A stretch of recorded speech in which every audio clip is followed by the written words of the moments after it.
Sua vez hoje. Não deixe seu medo parar você. Vamos falar juntos? Não deixe o seu medo parar você. Hoje eu quero passar para os irmãos algo aqui. Questão de 2 semanas atrás, eu completei 33 anos de ministério pastoral. Eu sei que já é uma carreira, é uma experiência já. Eu sempre quis, uma das coisas que eu queria na minha vida, eu falava isso, eu almejava para aquele momento em que você fica velhinho, cabelo branco. Por quê? Porque quando você é velhinho, cabelo branco, você pode falar o que você quiser, que ninguém vai questionar, né? O pessoal olha para você e fala, não, cara, tem experiência e tal. Eu não estou lá ainda, mas 33 anos, fazendo a mesma coisa, eu acho que dá para aprender algumas coisas. Não estou velhinho não, não vem não. Dá para a gente aprender algumas coisas. E eu queria repartir com vocês algumas coisas que eu aprendi. Eu aprendi a vencer alguns medos. Medos que travam a gente. Pensa que a gente não passa por medo? Claro que passa. Medo, por exemplo, de não dar certo. Quantas vezes eu precisei começar do zero? E quando você está caminhando, tem que começar do zero de novo. É complicado. Você tem medo daquilo não dar certo? O medo que eu tive, claro que tive, apesar de eu falar de obediência a Deus naquele momento, mas o medo que eu tive quando eu estava já com uma carreira pronta na minha frente, uma oportunidade de trabalho maravilhosa que eu já tinha conquistado, já tinha passado no concurso, já estava tudo certo, um salário alto para um rapaz novo de idade, ia trabalhar um tempo nos Estados Unidos, outro tempo aqui no Brasil, e eu abandonei tudo aquilo para depois trabalhar de pastor auxiliar ganhando um salário mínimo. Mas porque eu sabia que eu queria foco, eu precisava fazer aquilo que eu entendia ser o chamado de Deus para a minha vida. É arriscado? Era.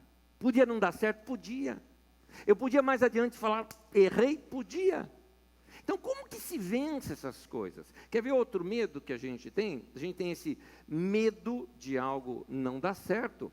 A gente tem medo também de sair do nosso ponto que está acomodado ou está bem para uma situação melhor por causa de medo de problema. Tem pessoas que têm medo de enfrentar problema. Então, quando chega uma época da sua vida que parece que está tudo tranquilo, não, deixa eu me manter aqui e tudo mais. Oh, mas você tem uma chance de crescer. Não, não quero, porque eu tenho medo dos problemas que o crescimento pode trazer. Esses medos também podem barrar crescimento na tua vida. Um terceiro, e esse eu vou dedicar mais tempo aqui na mensagem para falar com você, tem a ver com o medo do que os outros vão pensar. Aliás, uma boa pergunta. Quem são as pessoas das quais você mais teme a reprovação? É interessante. Porque tem pessoas que a gente teme a reprovação dessas pessoas. Agora, tira isso aqui, outro fator. Ainda falando de crítica. Alguns de vocês estão travados na vida por causa de crítica. Alguns desistiram de fazer algumas coisas porque não souberam como lidar com esse momento de crítica. Então, esses medos é que eu quero hoje analisar aqui com vocês. Para analisá-lo, eu queria começar de um texto bíblico, lá de Gênesis, onde nós vamos estudar, aqui vamos ver, um momento da vida de Isaque, filho de Abraão, no qual o texto de Gênesis 26, versículo 12 em diante, o texto diz assim: Isaque formou lavoura naquela terra, e no mesmo ano ele colheu a 100 por um. É muito isso, cresceu muito. Porque o Senhor o abençoou. Grave isso, é importante. O homem enriqueceu. E a sua riqueza continuou a aumentar até que ele ficou riquíssimo. Possuía tantos rebanhos e servos que os filisteus o invejavam. Estes, os filisteus, taparam os poços que os servos de Abraão, pai de Isaque, tinham cavado na sua época, e enchendo-os de terra. Então Abimeleque, que era líder dos filisteus, pediu a Isaque: sai de nossa terra, pois já és poderoso demais para nós. Por isso Isaque mudou-se de lá. Acampou no vale de Gerar e ali se estabeleceu. Isaac reabriu os poços cavados no tempo de seu pai Abraão, os quais os filisteus fecharam depois que Abraão morreu, e deu-lhes os mesmos nomes que seu pai lhes tinha dado. 3 lições rápidas aqui desse texto que dá para a gente analisar. A primeira delas é que Isaac prosperou, Isaac cresceu, gente, a 100 por 1, é um crescimento imenso isso. Isaac prosperou, Isaac cresceu, por quê? Porque Deus o abençoou. Isso já me mostra uma coisa importante aqui. Não é o crescimento que você tem que buscar é a bênção de Deus. É essa que é a diferença. Algumas pessoas negociam valores, algumas pessoas negociam algumas situações para ter um crescimento. Olha, mas assim, eu vou ganhar muito dinheiro, mas eu vou ter que fazer algumas concessões, como isso, como aquilo, que não é muito certo, né? Mas sabe como é? Se não fizer isso, não cresce. Pois é, querido, você vai ter dinheiro, mas não vai ter bênção. Nem todo crescimento é abençoado, nem todo crescimento, nem toda prosperidade vem de Deus. E essa que não vem de Deus, eu te digo, só te traz dor de cabeça, traz problema para você, e você vai ver, tem pessoas que chegam ao ponto assim de desistirem até da vida por problemas graves, que a riqueza muitas vezes traz.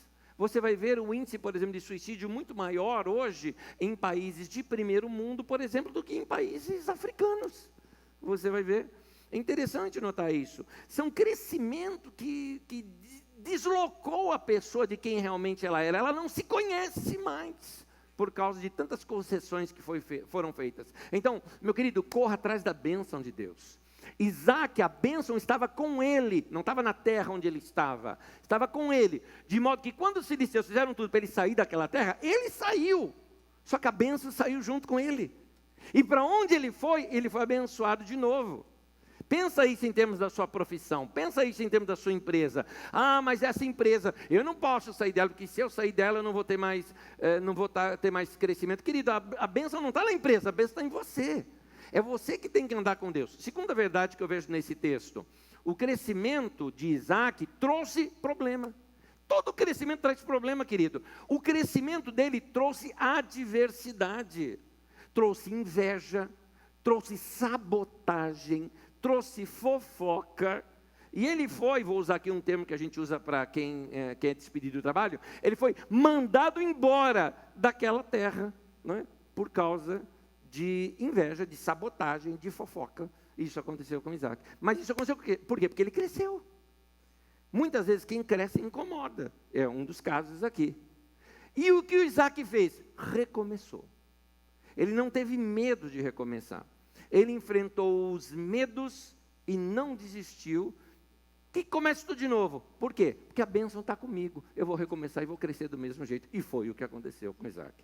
Pronto, entendemos lições desse texto. Agora eu quero começar a trazer esse texto aqui para a gente.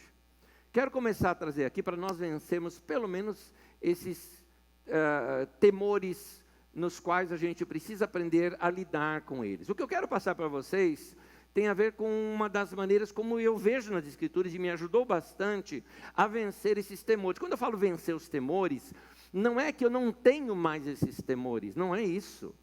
É que a gente vai adiante apesar desses temores.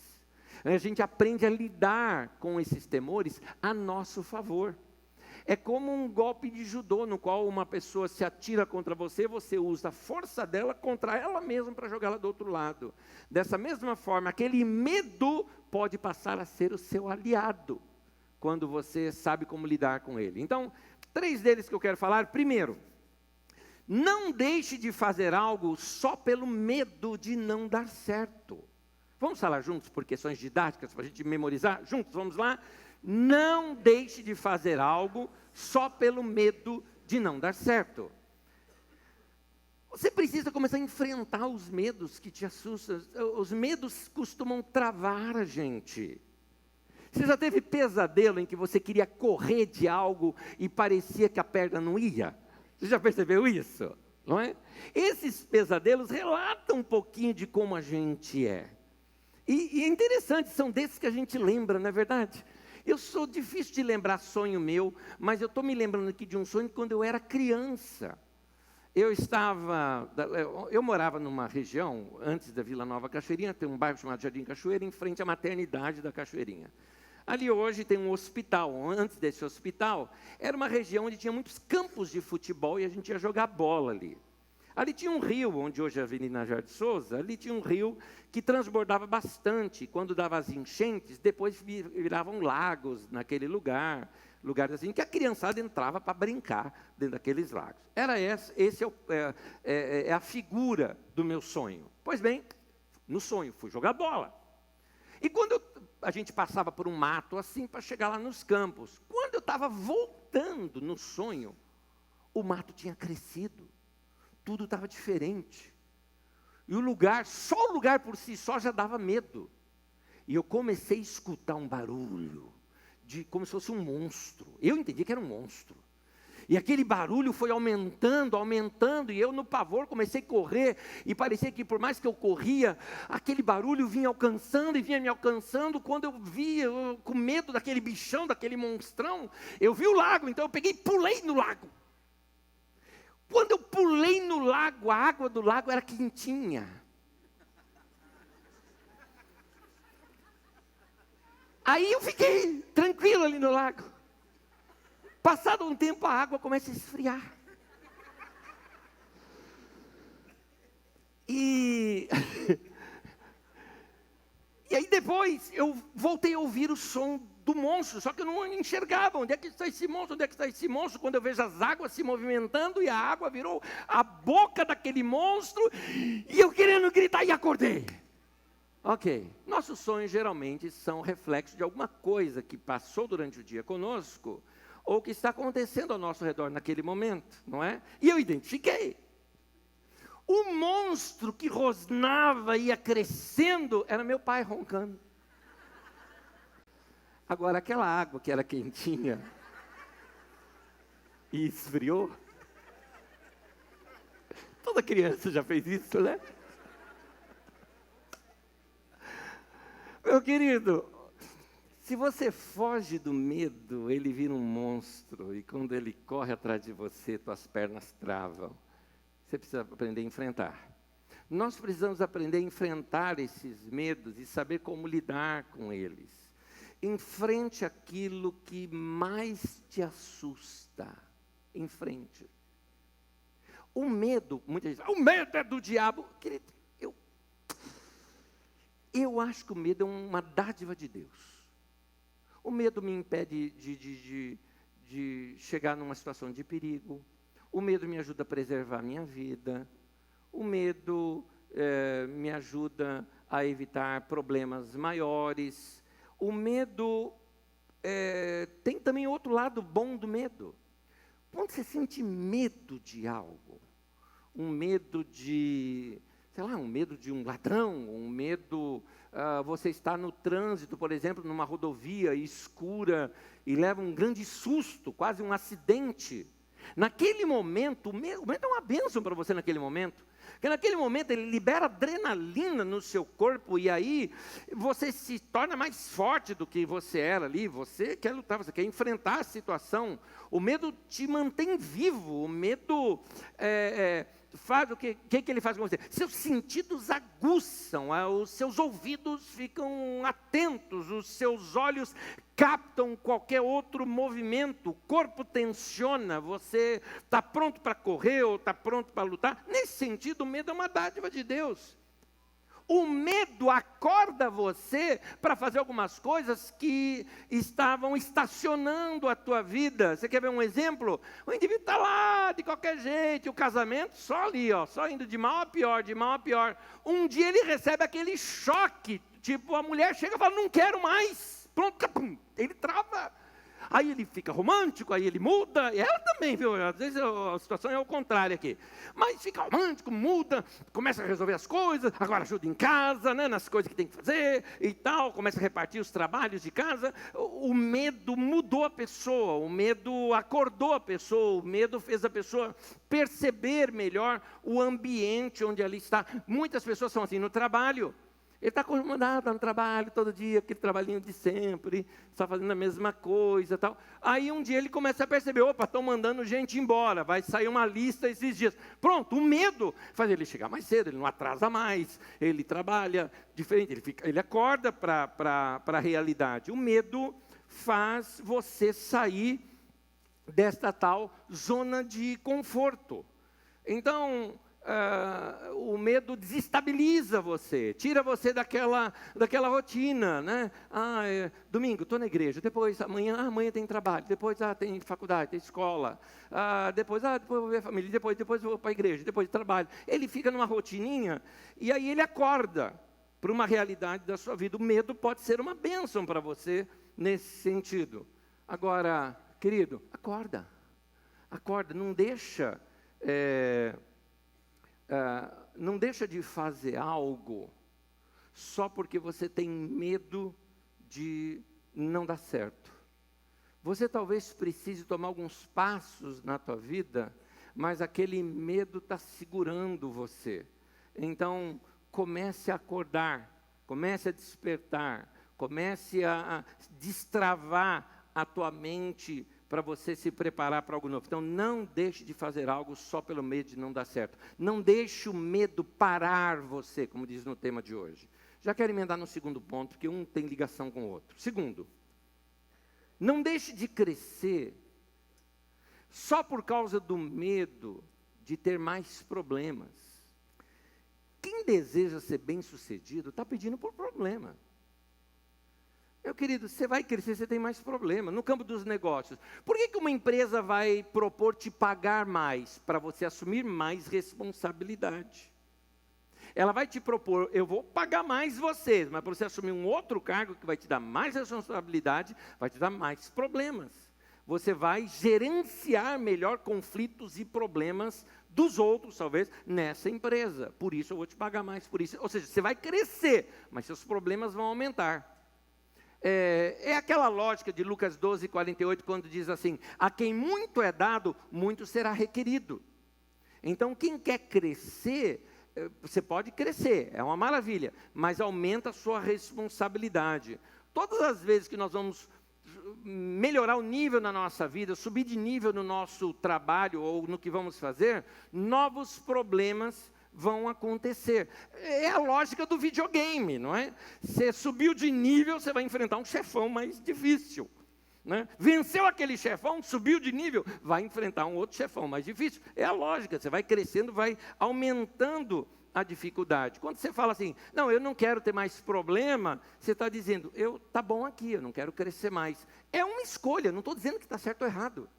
De repente você chegou numa ponto da tua vida que você fala, não quero mais, acabou. Tá bom, já que tinha que crescer, já cresci, estou legal aqui. É uma escolha, nenhum problema com relação a isso, é uma decisão sua. Não tem certo ou errado aqui. A questão é, aqueles que estão querendo crescer e não quer problema. Não dá. Não dá para querer crescer e não querer ter problema. Faz parte do crescimento os novos problemas. Então, os problemas que a gente enfrenta, você está enfrentando problemas hoje, por exemplo, eles são treinamento para a tua vida, para você subir de nível. É treinamento. Então, veja bem quais são os alvos que você quer na sua vida. Quando você sabe para onde você está indo, não chegou lá ainda, se prepare. Novos problemas vão vir. Por isso, quando os problemas vierem, não te pegam de surpresa. Fala, vai ter. Eu sei que vai ter. Cada mudança que nós tivemos na história da nossa comunidade, trouxeram problemas novos. Cada mudança. Tem gente que fala, poxa, que legal, que igreja grande, né? Fala assim, imagina o tanto de problema que isso traz. Agora, por causa disso, vamos deixar de crescer? Não, a gente quer crescer mais. Mas cada crescimento, cada passo na direção do crescimento, problemas novos começam a surgir, que a gente precisa saber como gerenciar, como lidar. Então, não reclame de problemas. Quando não está acontecendo problema nenhum, é que você está numa fase de acomodação. que pode ser um momento da sua vida. Você fala, não, estou na minha aposentadoria, acomodei já, não quero mais. Tá bom, é uma escolha, não tem certo ou errado aqui. Mas se você quer crescer, você tem que saber que esses problemas vão fazer parte disso. E aqui eu já quero emendar logo no terceiro, porque é onde eu vou dedicar mais tempo. Não deixe que as críticas parem você. Aqui está o ponto onde a maioria das pessoas travam na vida. Elas têm potencial, chance de crescer, mas não estavam preparadas para lidar com críticas, com gente que discorda, e por não saber como lidar com isso, elas travam.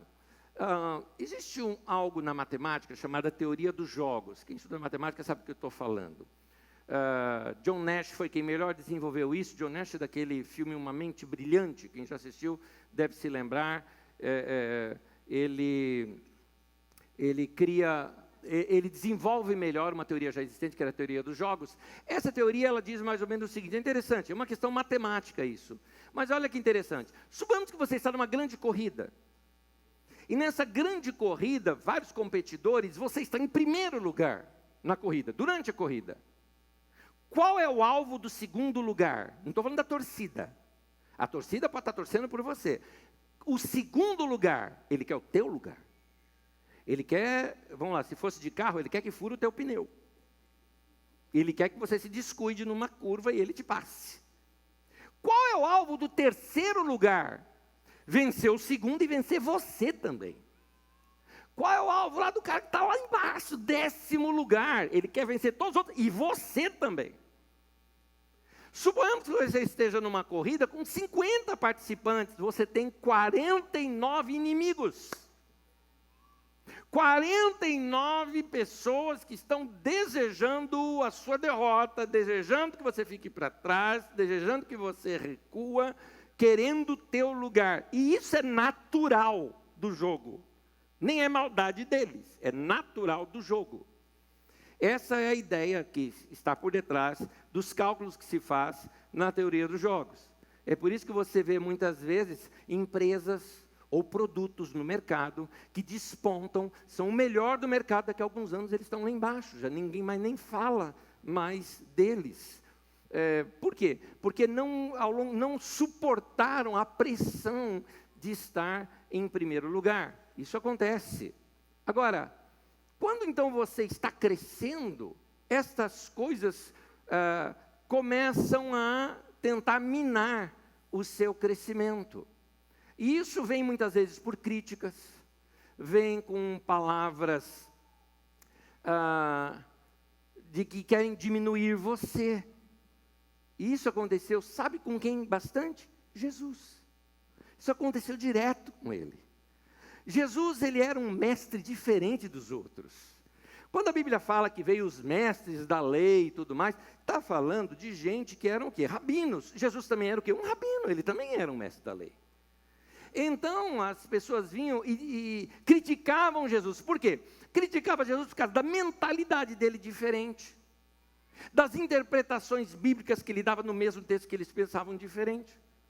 E algumas vezes, pelo próprio jeito de Jesus ser, ele era alguma coisa, e criticavam-no pelo jeito que ele era, que ele não poderia ser daquela maneira.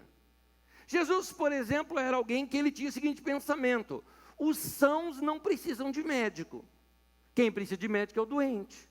Então Jesus procurava os doentes da sociedade e dava atenção para eles. Os grandes mestres da época de Jesus pensavam diferente.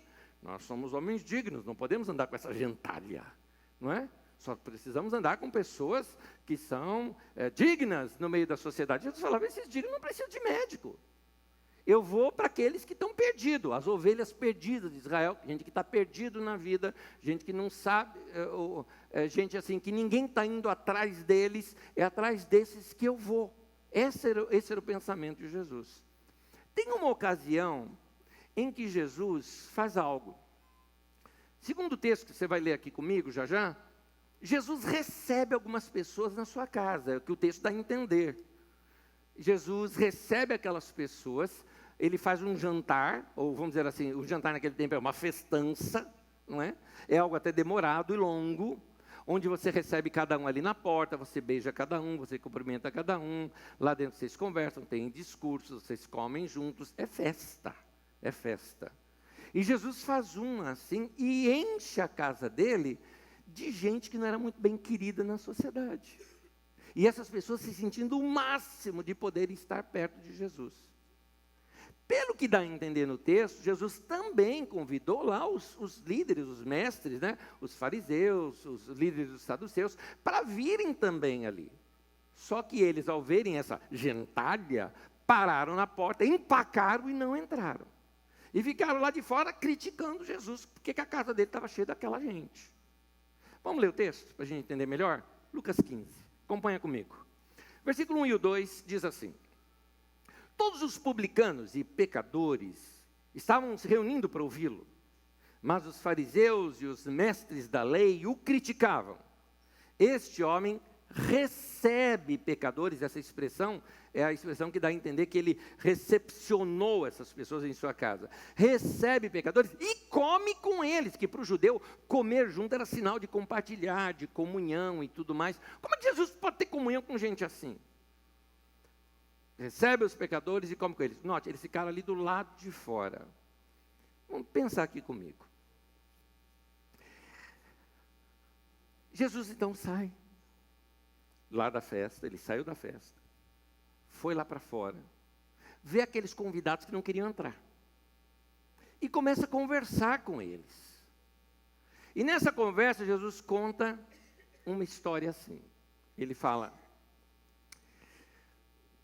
eu vou contar da maneira como, já interpretando para que a gente entenda melhor a história. Num vilarejo, ninguém tem assim 100 ovelhas, né? Isso aí é ricaço. Então, nos vilarejos pobres daquele tempo, cada família tinha 1, 2, 5, né, animaizinhos ali. Junta-se as ovelhas do vilarejo, pega-se, porque o pastor era o salário mais baixo que tinha de pastor, porque geralmente isso era feito pelos jovenzinhos. Então, pega os meninos lá e paga ali um troquinho para eles, leva essas ovelhas para o campo para elas comerem, depois, no final da tarde, trazem para cá. Geralmente iam assim 3 ou 4 pastores para cuidar daquelas 100 ovelhas, vamos dizer assim. Então eles vão para lá, chegando lá no campo, na hora de voltar, faz a contagem e está faltando uma. No que está faltando uma, claro, os demais retornam com aquelas ovelhas, e este, um corajoso, vai atrás desta outra ovelha. Provavelmente tinha sido pega por um animal ou algo parecido. Então ele vai atrás dessa ovelha, ele correu perigo, ele arriscou a sua vida para isso. É certo que quando aqueles chegaram ali no vilarejo, sem ele, devem ter contado para os outros, olha, não, ele foi atrás de uma ovelha que foi perdida. Ficaram preocupados, porque ele tem o que ali só o alforje, o cajado, né? Para poder se defender, quem sabe seja um lobo, algo parecido. E esse rapaz vai atrás, e aí fica aquela expectativa. E a ovelhinha também, né? Porque a ovelha é caro. Era os bens, talvez, de uma família, toda essa preocupação tinha ali envolvido no meio. Muito bem, final da tarde, chega esse rapaz que encontrou ovelha, trouxe a ovelhinha, e chega no vilarejo, todo mundo se regozija com ele. Final de noite, quando ali, já de noite, eles costumavam fazer aquelas fogueiras, todo mundo sentaram em torno da fogueira para ver como é que foi o dia, e ali o pessoal do vilarejo começa a ouvir as histórias dele, de tê-lo, e ele feliz, contando para eles como que ele pegou aquela ovelha. Muito bem, Jesus emenda numa segunda história. E a segunda história que tem no mesmo texto, conta a história de uma mulher, que ela carregava consigo provavelmente um colar com moedas, que deveria ter sido as moedas que o seu pai lhe dera por ocasião do seu dote. A mulher era comprada naquele tempo, o homem que a desejasse teria que pagar um dote para o seu pai. O pai pegava parte daquele dinheiro em forma de moedas e dava simbolicamente para ela, e ela ia guardar para mostrar para as pessoas, olha quanto eu valho, né? Isso aqui multiplicado por tanto, foi o meu dote e tudo mais. Então aquilo era uma honra assim para ela. Não sei se o colar quebrou, o que foi, uma das moedas perdeu. E essa mulher então sai e revira a casa inteira até achar a tal moedinha. Que podia deixar para lá? Não, ela é importante para mim. E foi até achar. Quando ela achou, que maravilha. À noite, pessoal não senta em círculo lá no vilarejo, ela foi contar para as amigas da tal moeda que havia perdido, mas que ela havia encontrado. Terceira história que Jesus emenda. Jesus conta agora de um pai que tinha 2 filhos. E ele perde um filho. Esse um filho chegou para ele e assim numa atitude até muito deselegante, mal educada, pede a sua parte da herança. Herança é dada depois que o cara morre. Então o que esse filho estava dizendo? Pai, eu quero que o senhor morra. Como o senhor não morre para ter a herança, reparte quando o senhor está vivo mesmo. Mas eu quero a minha parte. Era isso. Era uma perda. Ele perdeu aquele filho. O filho não queria. E esse filho sai e vai para o mundão e torra todo o dinheiro e fica na miséria. A história continua dizendo que esse rapaz raciocinou, dizendo o seguinte: olha, eu não tenho nem dinheiro para comida mais. E um empregado de meu pai, do menor assalariado possível, que só faz um bico lá, ganha mais do que eu ganho aqui. Então eu vou voltar lá, meu pai misericordioso, eu vou voltar lá, vou pedir para ele, para pelo menos me arrumar uma boquinha para eu trabalhar. Como filho não mais, ele não vai me aceitar como filho, mas que eu seja um empregado. Porque é melhor ser um empregado lá na fazenda do meu pai do que estar aqui nesse fim de mundo onde eu estou. O rapaz volta para casa, imaginando isso, ele não contava que a misericórdia e o amor do pai dele era muito maior do que aquilo. Então ele volta pedindo aquilo, como quem iria pedir isso para o pai. O pai não, parou tudo, foi lá, correu até ele, o abraçou, o beijou, colocou de novo o anel da família para ele, mandou com que os servos preparassem uma festança, pegou lá o novilho gordo, ou seja, era um tanto de comida que não era só para a família. Então ele fez uma festança para o vilarejo inteiro vir. Então foi aquela festa, todo mundo, e aquela mobilização, e aí vem música, vem dança, vem a comida, e vem aquele preparo tudo. Ok, no final da tarde, quando estão vindo os trabalhadores do campo, vem o irmão mais velho dele. E esse irmão mais velho vem e falou: que barulho é esse? Espera aí, na minha casa. O que aconteceu? E alguém conta ali para ele, talvez as crianças que estavam lá do lado de fora brincando. O teu irmão, lembra dele, o mais novo, voltou. E teu pai sacrificou o novilho gordo e fez essa festa. O novilho gordo. Ou seja, era para ser aquela maior festança possível. Foi essa que ele está dando para esse camarada que gastou todo o dinheiro dele. Não vou entrar, eu vou ficar aqui. O pai fica sabendo. O pai então sai lá da festa, vai lá para fora e vai conversar com ele. Vê se você começa a fazer a ligação. Jesus estava na festa, na casa dele, sai lá para fora para conversar com os fariseus.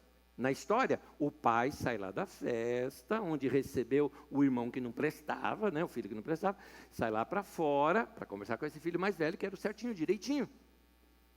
E aí, na parábola, o pai argumenta ali com ele, dizendo: é meu filho. Para mim é como se ele tivesse ressuscitado dos mortos. Foi por isso que eu fiz essa festa. Mas você nunca fez festa para mim. Você que não quis, é tudo teu aqui. Mas a moral da história estava aqui. Você vai entrar para a festa ou não vai? E o cara trava, a história não continua, não fala mais nada na história, deixando para o leitor, dizendo se você fosse o cara do lado de fora, se você entraria ou não na festa. Mas é essa palavra que Jesus está dando para os fariseus ali. Vocês vão entrar ou não vão entrar? Jesus está dizendo o seguinte: aqueles, eles não prestam, eles fizeram tudo de mal, eles fizeram isso aí como aquele filho mais novo da história. Mas entraram. E tem mais. Na história da ovelhinha, alguém foi atrás dela. Na história da moedinha perdida, alguém foi atrás dela. Mas na história do filho perdido, era para o mais velho ter ido atrás. E ele não foi. E agora que ele voltou, ele está bravo? Jesus estava dando essa para os fariseus. Escuta, eram vocês que tinham que ir atrás desse povo. Vocês são líderes, vocês são mestres da lei.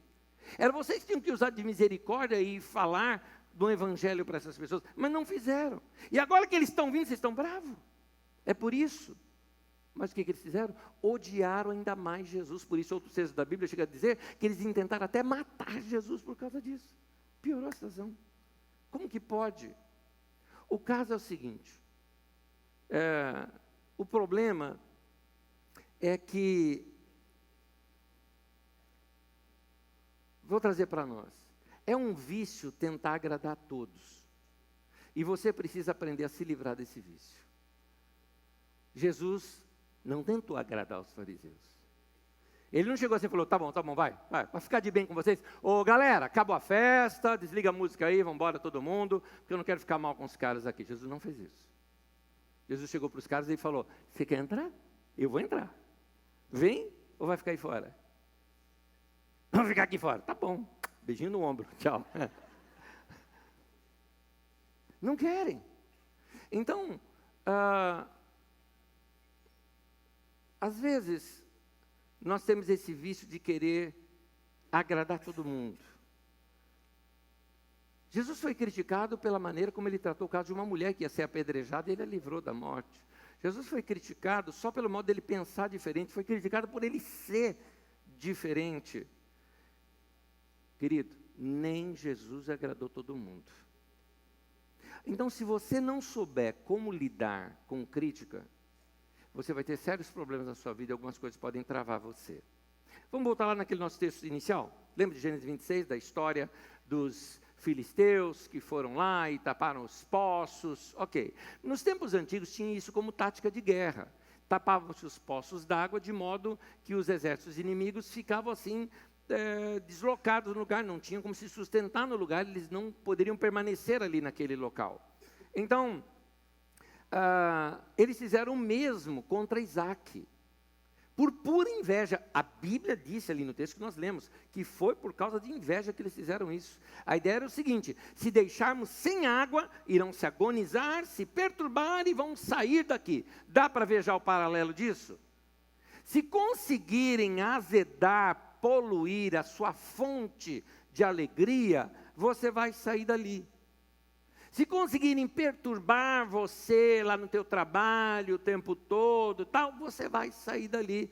E, obviamente, você está numa posição, alguém quer tomar o teu lugar. É por isso que se você se deixar azedar, aí está o problema. Se você se deixar azedar com a inveja deles, a crítica deles, e retrucar, invejando e criticando também, você desceu no nível deles, se tornou crítico, se tornou igualzinho a eles, aí está fora dos planos de Deus da sua vida. O que Isaac fez? Isaac entendeu, a bênção não está aqui, a bênção está em mim. É para eu sair? Eu saio, mas eu saio com a bênção. A bênção está comigo. Ele continuou debaixo da bênção, ali o tempo todo. A lição que Jesus ensina para os discípulos dele é o seguinte, porque os discípulos dele também tinham essa. Jesus falou, gente, vão pregar o evangelho, vão de cidade em cidade, mas vou alertar, se perseguiram a mim, que eu sou seu mestre, vão perseguir vocês também. Mas como pode, Jesus? Vamos pregar boas notícias? Vão ter inveja de vocês, vão perseguir vocês também.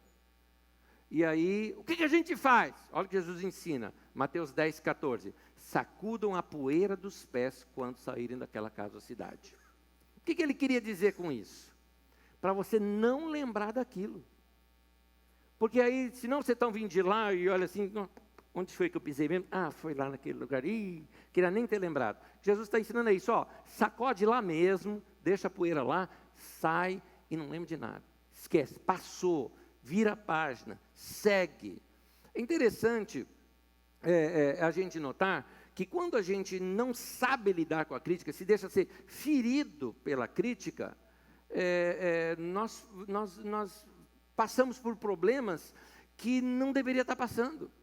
Nós interrompemos muitas vezes coisas na nossa vida por seguir mais a crítica, mais aqueles que não gostam de você, do que aqueles que gostam de você.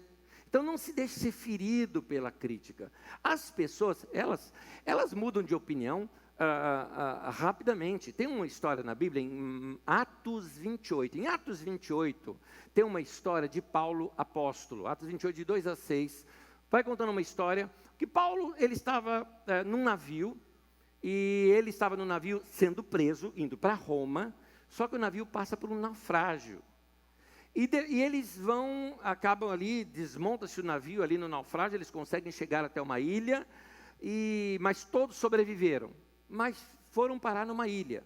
O povo da ilha recebeu eles, receberam a todos, ajudaram, acolheram, quem sabe ali levaram comidinha, alguma coisa lá para eles. O pessoal pegou, começou a fazer uma fogueira para se aquecer, porque estava muito frio e tudo mais. Paulo pegando lá uns gravetos, querendo ajudar. A hora que ele foi jogar no fogo, uma cobra, uma víbora, saiu dali daquele meio e grudou na mão dele aqui assim. Ele pegou assim, rapidamente, sacudiu, até a mesma palavra de Jesus, né? Sacudiu o polo, ele sacudiu ali a víbora caiu e prosseguiu a história. Pois bem, o outro lado da história. Aquele povo que estava todo mundo assim, olha que bonitinho, estão recebendo todas essas pessoas, a hora que viram essa cena, já começaram a criticar o Paulo, sem conhecer, já começaram a criticar, falando, está vendo? Isso é coisa da justiça, isso é justiça. O indivíduo escapou do mar, mas a justiça pegou ele, vai morrer. E ficaram olhando, vai morrer. O texto fala que eles estavam esperando ele inchar e cair duro no chão. Olha lá, já vai começar, você vai ver. E ficaram. E o Paulo nem sabia de nada, né? O Paulo estava lá dele e tal, seguia, aquecendo, comendo. E nada acontece, nada acontece. Quando o povo viu que nada acontecia, começaram a mudar. Olha, não mudou nada. Nem veneno de cobra pega o cara. Aí já começaram a falar, acho que ele é um Deus. Olha como o povo muda. O mesmo povo que estava criticando, agora está elogiando. Alguns de vocês passaram isso com os sogros. Fala a verdade. Quando você chegou lá para pedir a mão dela em casamento, né? Ou quando foi conhecer a família, o que esse pé rapado quer fazer com a minha filha? Né? Aí passa os anos, você se acerta, você era um jovenzinho, você se acerta, vai se acertando na vida, cresce financeiramente, fica bem. Aí você começa a levar os sogros para passear, para lá e para cá, você tem um carrão, isso e aquilo, o sogro fala, isso é meu genro, oh, coisa linda, oh, é um filho para mim. Eu sempre achei isso, não é? Não é? As pessoas mudam.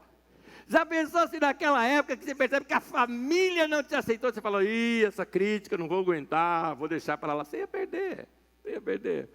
Meu querido, olha essa frase. Quando você aceita o fato que nem todo mundo irá gostar de você, isso lhe será uma tremenda liberdade. Não, fica livre. Nem todo mundo vai gostar de você. É isso.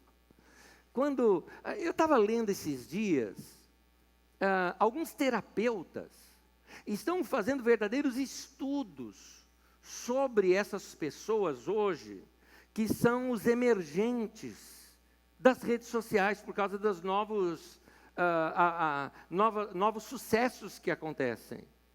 Então a pessoa começou lá a fazer alguma coisinha, daqui a pouco o vídeo dela ficou famoso, e ela virou uma pessoa famosa, virou um youtuber, virou famoso, da noite para o dia. Ou foi num concurso, passou na televisão, foi lá, participou de um programa da televisão, e aí se torna uma subcelebridade ou uma celebridade, não é?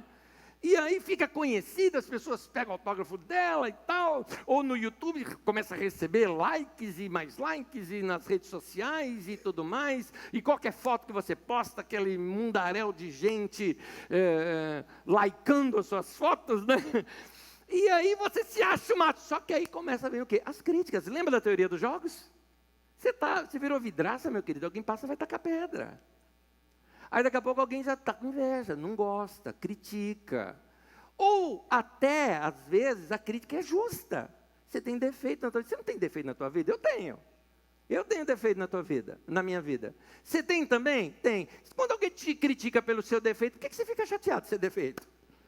Ué, é defeito mesmo, qual o problema?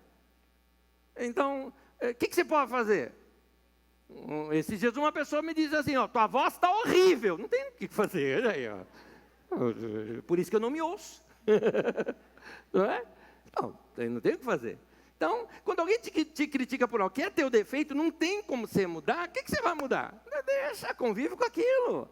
Agora, tem pessoas que, ao contrário, elas te criticam porque elas querem te ver lá embaixo. É aquela teoria dos jogos. Ela quer te puxar para baixo, ela quer te jogar lá para baixo. Agora, cá entre nós, tem gente que já está até em depressão profunda por não saber lidar com as críticas. Tem gente que fica tentando descobrir o que as pessoas estão dizendo sobre si, por exemplo, nas redes sociais. Quer saber o que os outros pensam. Meu querido, para que você quer saber o que os outros pensam? Se eles vão te elogiar, isso pode ser uma tentação para você, porque o homem é provado pelos louvores que recebe.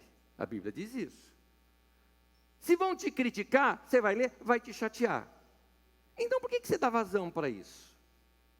Não sei se vocês já repararam, o pessoal aqui dos vídeos sabe que eu peço sempre isso para eles. Eu falo, olha, cancela aquela opção no YouTube que tem de comentário. Pode cancelar aquilo lá, eu não quero. E as pessoas me falam, Nésio, mas como assim? É legal que todo mundo comenta.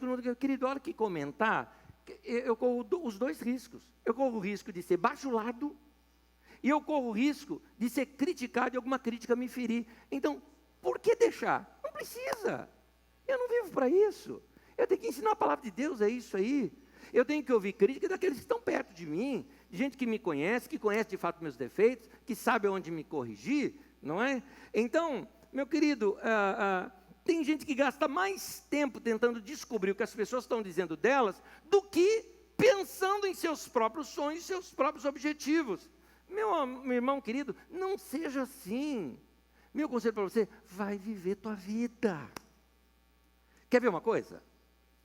O que é que você diria para uma pessoa desse tipo aqui, ó, chato, sabe chato, que encarnou o diabo contra você? Você não precisa nem do diabo mais, você tem aquela pessoa. Ele te detesta e acabou. Qualquer coisa que você falar, ele vai ser contra. Principalmente em rede social. Tá? Hater. Surgiram uns haters contra a sua vida. Muito bem. O que você gostaria de falar para essa pessoa? Eu te dou uma frase que você conhece desde criança. Sai do meu pé, chulé. Não é?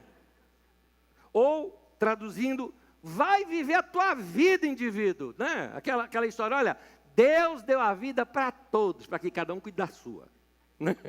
Então, vai cuidar da tua, deixa eu cuidar da minha. Não é isso que você gostaria de falar? Muito bem, hoje eu estou falando isso para você. Meu querido, vai cuidar da tua vida.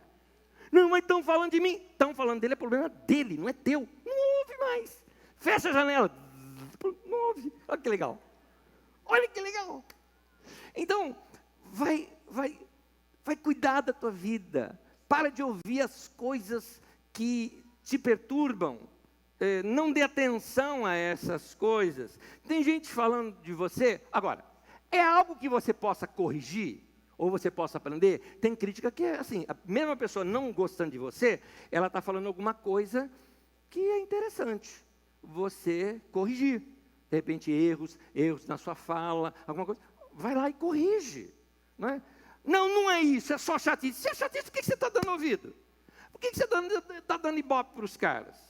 Fala para eles, como Jesus falou para os fariseus. É isso, a festa acontecendo. Quer entrar? Não. Tá bom, beijinho para você, tchau, tchau. Eu vou entrar.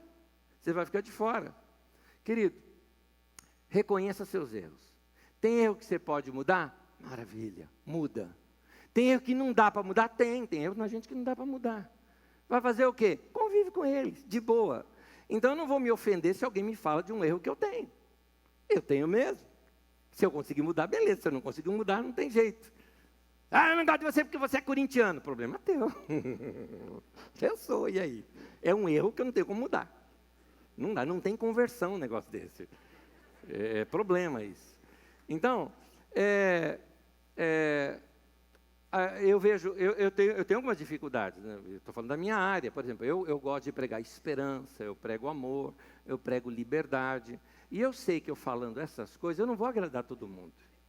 Porque tem gente que me acha liberal demais. Aquela igreja lá, igreja das portas largas. Né? Pastor é liberal demais. Vai para a igreja da porta estreita, irmão, vai lá. Tem problema. Nós vamos para o mesmo céu. Não gosto daquele pastor porque é muito bonzinho com todo mundo, tem que ser mais duro.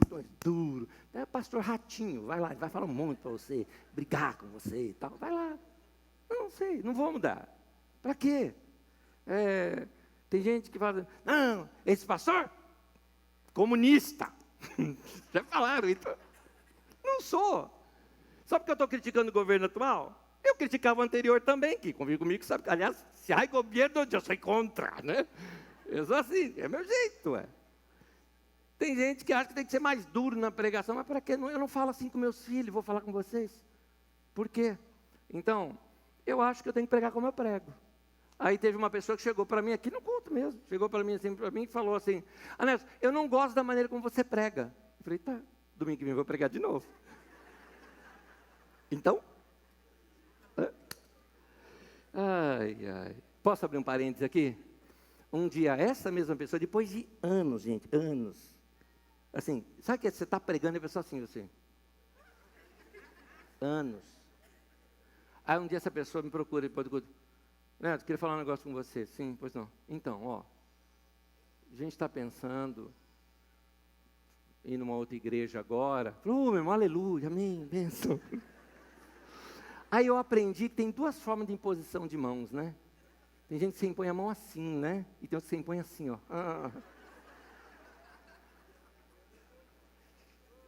Glória a Deus.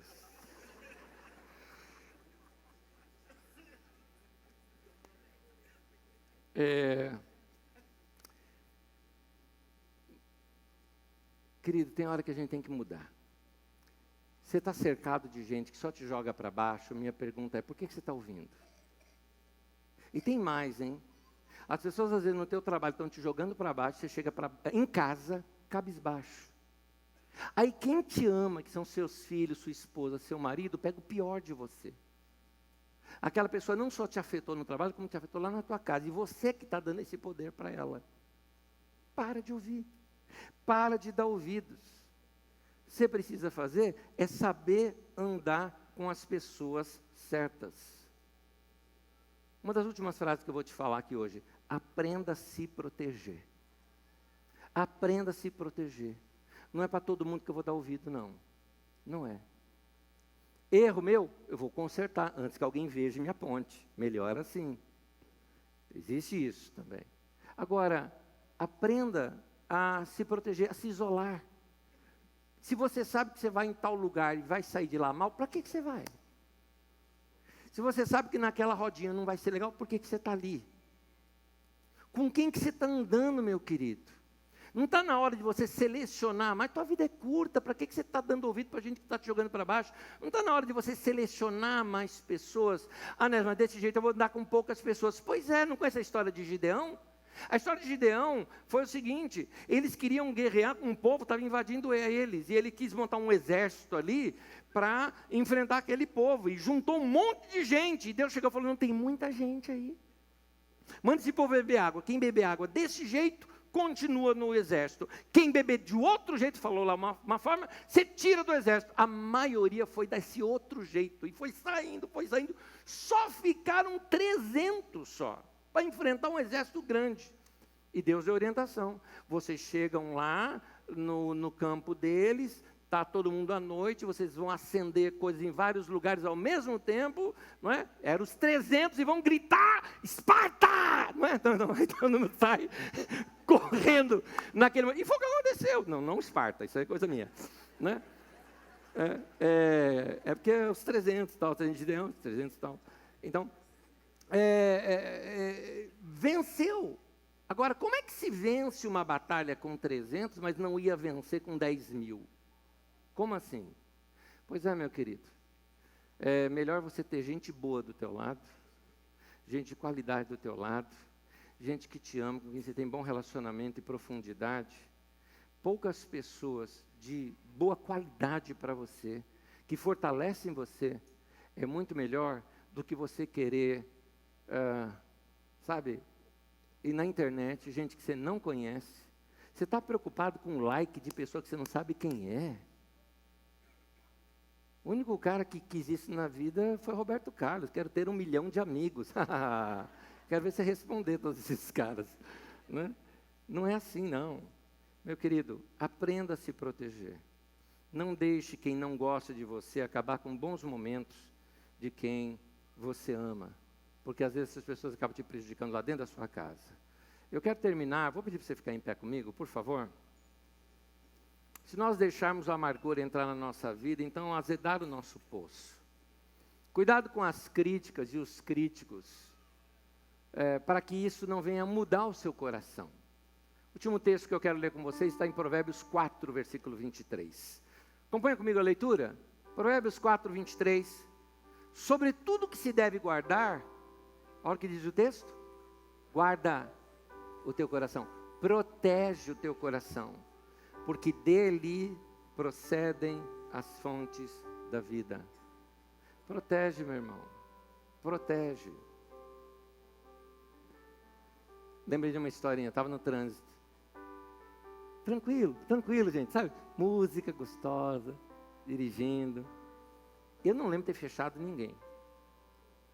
Mas passou um motoqueiro do meu lado, e ele... Não dá, o cara está de capacete, não dá para entender, né? Não sei se ele conhecia minha mãe, porque ele citou. Então, não sei se... E vou embora.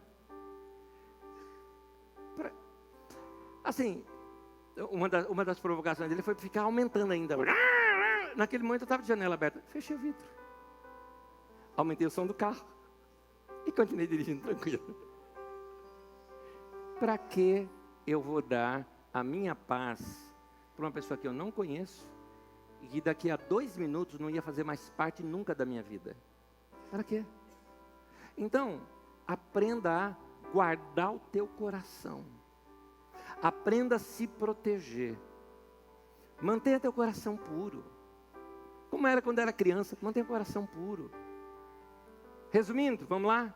Não deixe o seu medo parar você. Primeiro, não deixe de fazer algo só pelo medo de não dar certo. Não deixe de crescer só por causa do medo de se ter mais problemas. E não deixe que as críticas parem você. Tema de hoje: não deixe o medo parar você. Não deixa. Então, feche os vidros. Última, lembrei de uma agora. Evan Roberts tinha sido líder de um grande avivamento no país de Gales, em 1904. Quando esse avivamento passou, ele começou a ser criticado por algumas pessoas pela forma como ele dirigia suas reuniões de oração. Uma vez ele estava num ônibus. E quando o ônibus parou aqui, tinha alguém do lado de fora que o viu e começou a criticá-lo. E ele ouviu aquilo, porque estava parado o ônibus, né? E ele continuou conversando com a pessoa que estava do lado. O ônibus prosseguiu, e aquela pessoa do lado dele falou assim para ele, escuta, tinha alguém ali falando mal de você, eu vi que você percebeu, mas você continuou conversando comigo, parece que nada te atingiu. O que você faz? Ele falou, olha, se nós estivéssemos aqui agora, estivesse entrando um cheiro ruim lá de fora, o que você faria? Ele falou, eu fecharia a janela. Ele falou, pois é, fechei a janela da minha alma. Não deixei que aquilo me atingisse. O mais importante estava aqui do meu lado, você. Para que eu vou deixar de dar atenção para você, que me quer bem, e vou dar atenção para um desconhecido que está falando mal de mim? Fechei a janela da minha alma. Então, meu querido, aprenda a proteger o teu coração e guardar teu coração. Vai seguir a vida. Amém? Cuidado, tem muita gente que entrou em depressão profunda, porque não soube lidar com críticas. Isso acontece muito com os nossos filhos, com os adolescentes, com os jovenzinhos, ainda inexperientes na vida, recebe uma crítica e o mundo caiu. Ensine-os a seguir a vida e ouvir aquelas pessoas que realmente devem ser ouvidas na sua vida. Amém? Dá a mão para essa pessoa bonita do teu lado. A mão dela já esquentou, pelo menos? Alguns de vocês estão falando, o cara morreu. Está aqui. Pois é. Vamos orar? Vamos orar? Eu queria que você orasse comigo. Então, repete essa oração. Diga assim, Senhor, eu te entrego o meu coração, a minha mente, a minha alma, as minhas emoções. Senhor, ajuda-me a guardar esse meu coração, para que sempre seja focado no Senhor. Em nome de Jesus. Senhor, eu perdoo aqueles que falaram mal de mim. Eu perdoo as pessoas que me desejaram mal. Eu os abençoo, para que não precisem mais olhar para a minha vida. Em nome de Jesus, Senhor, lida com o meu coração, para que eu também não seja invejoso, para que eu tome cuidado com as minhas críticas. Usa minha boca para abençoar pessoas, que eu seja um instrumento da tua paz. Em nome de Jesus. Muito obrigado por tua palavra hoje. Eu a recebo no nome de Jesus. Amém, amém, amém. Ao nosso Deus, bom e maravilhoso, a Ele que cuida de nós e orienta os nossos passos.